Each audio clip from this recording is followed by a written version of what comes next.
Family and fellow soldiers, I'm the Professor, and this is the Moment of Truth. The murder of Ajike Owens was egregious and sickening, but is not surprising, and I know that everybody's got an opinion when it comes to the legal counsel that the family has retained, mushmouth Crump, but this morning's briefing isn't about that. You have police and prosecutors as well as judges working together to try to manufacture a societal climate to encourage these kind of crimes. Ralph Yarl is a child, but that racist white man began shooting as soon as he knocked on the door. And in that case, he couldn't say that he had a fight with the child earlier, or that, I thought this guy was here to kill me because we had an argument or something. He didn't even know Ralph Yarl. That was pure race hatred. All he knew was there was a black person there, and he thought he could get away with something. And the same goes for the satanic beast Susan Lawrence. The cases are exactly the same except for one detail. The creep who attempted to murder Ralph Yarl hadn't been engaged in prior acts of racism against his victim in specific. But Susan Yarl has. She admitted that she's used all kinds of racial slurs against the children of Ajike Owens and others.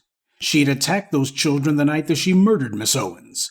This is a clear and unequivocal hate crime murder. For those white supremacists in Florida, they're looking to send a message. They looked at this case and decided, good, this is a perfect opportunity for us to show black people we're not going to enforce the laws if some white supremacist harms a black person in the state of Florida.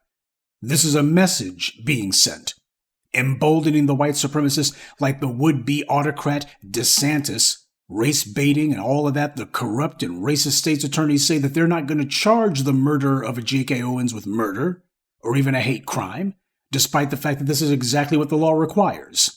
The state's attorneys are doing what a lot of them do, which is lying through their teeth, and it's obvious it's a lie, which of course is the entire point. The lie is the point. You're supposed to know that this is a lie. Of course it's a double standard. That's the message being sent. After all, the racist state's attorneys and the crooked cops, they didn't even move to arrest this heifer until 4 days after the murder. Now, if the person who had been murdered was Asian, do you think it would have taken 4 days? They would have been on it immediately. And of course, if it was the other way around, if Ajike Owens was the one who murdered this Lawrence piece of trash, you think it would have taken 4 days to make an arrest?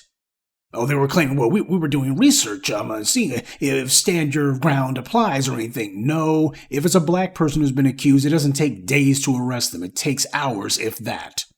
The feeble lie that they're trying to hide behind is that they don't think they can prove that she had a depraved mind at the time of the murder. Well, even though she's already admitted to her racial bias and the fact that she has been spouting racial slurs at her victims, this is the old I'm white and I say so. Now, they charge black people all the time with murder in Florida under circumstances nowhere near as blatant as this intentional, deliberate murder. And that's never been a problem before. This is a white supremacist operative trying to slither their way back to the old normal. The murderer is pathetically trying to claim that she was afraid for her life, but when you're locked behind a door with a gun in your hand and an unarmed neighbor is knocking on your door, you don't get to claim that that constitutes an imminent danger to your life. That racist state's attorney down there didn't even want to charge this killer with murder to begin with, and their goal is to slow walk this so that hopefully public attention will start to die down. And when people move on from this story, the state's attorney thinks that they're going to work out a sweetheart plea deal. And just in case public attention doesn't go away, then the plan will be, let's let the judge go ahead and hand down a light sentence then. It'll probably be probation, because that's what they do whenever they charge somebody with manslaughter of a black person. The judge says probation. That's where they're wanting this to go.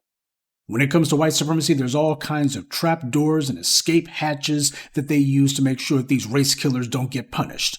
Not because the law says so, but because they're white and they say so. The white media is trying to make it seem like manslaughter is a big deal. A manslaughter charge, that matters. It can get up to 30 years. But we all know this piece of trash isn't going to be sentenced to 30 years because the judges are on code, and they have shown that they have an ironclad track record of sentencing 5 years or less, and they always make sure that there's probation up there. That is, if they want to be particularly contemptuous of the families, they make it very clear. 5 years, maybe, you can be out in 2, and we'll give you probation, and that's it. This is not about law. It's about white supremacist control of the courts. We'll continue with the Moment of Truth in just a moment, but first, a word from the official sponsor of Black Empowerment, Power Tools. There's no telling when something's going to come up, so make sure you carry your power tools at all times. You never know when you're going to need to bring the hammer down, or when you'll have some trash that needs to be blown away, or some obstacle that requires cutting down. Don't get caught empty-handed. Keep your hammer close by. Keep that leaf blower at the ready, and always carry your steel. Power tools. Because no matter what your day job or side hustle may be, there's no excuse for not being ready to put in some work. Notice that whenever these racist prosecutors talk about how they claim that they can't prove something is murder under the law, well, notice that they never say, well, no jury would convict. They know that these are slam dunk cases. That's the problem for them. They know that a jury would convict, so they use weasel words that are meant to con you into thinking that the problem is, oh, well, they don't think that they can get a conviction. No, they know they can get a conviction. But as far as they're concerned, well, we've decided that, in our opinion, the law doesn't fit. And besides, we bring these charges, some jury might decide to send them to prison, and we don't want that. We don't think this merits prison, so we're just going to say that we don't think the law applies. This is the same talking point that Alvin Bragg's office used after the murder of Jordan Neely, claiming that, well, we don't think that this fits murder. We think this is more like manslaughter. In New York, you don't have to just throw manslaughter at someone. You can throw manslaughter and murder at that person in court and let the jury decide. Now, I don't know if the same applies in Florida, if you can charge someone with both murder and manslaughter, but as much as they love locking black people up, and as easy as they've tried to make that to be, I wouldn't be surprised if they could. In New York, they just made it clear we're not charging Daniel Penny with murder under any circumstances. Far as we're concerned, we've decided this doesn't rise to the level of murder, and we've decided he shouldn't be charged with that. Laws be damned. This is not about the law. But of course, that's the point. They do it to black people. If you're not black, well, we're not doing that. I mean, what, you think you're supposed to go to prison or something? Oh, well, we can't do that. We don't do that. So let's make sure we get that straight, okay? This is what's happening in moron DeSantis' Florida. So all you trolls and idiots who tell us that we need to vote Republican, this is what you want us to vote for.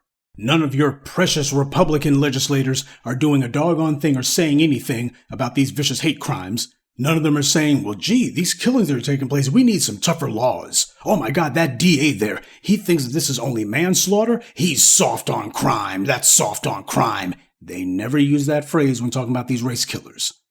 Nobody ever uses that phrase at all. For the lurkers and morons skulking about here who try to push their softcore message of vote for the GOP, your precious GOP never says soft on crime when a black person's killed by some white supremacist. We never hear the soft on crime line then. We never hear law and order then. We never hear anybody holding up trash like this Lawrence piece of garbage and saying, this is the reason why we need tougher laws, and we need some laws specifically crafted to go after trash like this. They don't do that. This is unequivocally a hate crime. The murderer even said it herself. She admitted that she used racial slurs against the children in that neighborhood, and she attacked the children of her victim the night of the murder. Now, what is of note is that nobody's trying to float the old trial balloons about stand your ground or castle doctrine. So at the very least, they know that stuff ain't gonna fly. This is a situation where the feds need to step in and take this one over, since obviously the state authorities are hopelessly corrupt, but we already know that Joe Biden and Merrick Garland aren't concerned at all. They might make some minor noises about it because they're up for re-election next year and they need black women to turn out, but they don't want to punish any of these white supremacists, especially not some decrepit Karen who looks and acts and thinks exactly like the casual racist read white moderates that Biden wants to vote for him next year. So family, we have to remember to talk about the victims of white supremacy who have not gotten justice. People like Ajike Owens, it's okay to mention her, regardless of what you may feel about her legal counsel, or maybe you think that certain members of the family are not going hard in the paint like they should. That doesn't mean that we don't talk about why this happened. It's still worth mentioning.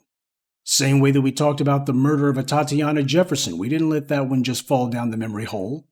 Same way we talked about Sandra Bland, Rekia Boyd, and Breonna Taylor. See, the Oprah Winfreys, they only talk about the murders of black people and black women in particular. She only mentions black women when she can blame it on black men or when they have no choice but to talk about it, like the murder of Breonna Taylor. We talk about these victims long after the bootlicks have long since slithered away. But I also hope that for a lot of black people, after what we've seen with Ralph Yarl and Ajike Owens, we understand that it's very important that we have the means to protect ourselves from these white supremacist ambushes. We are under no obligation to sit on our hands while we're being gunned down. And even if there were laws saying that we have to, or these prosecutors making it clear we're going to prosecute you if you try to protect yourself, hey, I have a right to defend myself whether I'm out and about, walking the streets, or in the comfort of my own home. And if need be, I'll also defend myself in court too, if you got these white supremacists who all of a sudden remember, oh, wait a minute, we can charge someone for murder for XYZ. When the double standard comes, we got to be ready for it regardless. It is no coincidence at all that these ambush killings are happening. This is a program at work here. And that being the case, it falls to all of us to be ready to mess up their program. Good day. And be one. I'd like to take a moment to mention some of our contributors. Dwayne Demps, Joseph Isaiah, Angela Cunningham, Antonio Ledbetter, and D. Allen. Salute to them and thank you to everyone for listening, liking, and sharing this message. Black empowerment only exists because of you.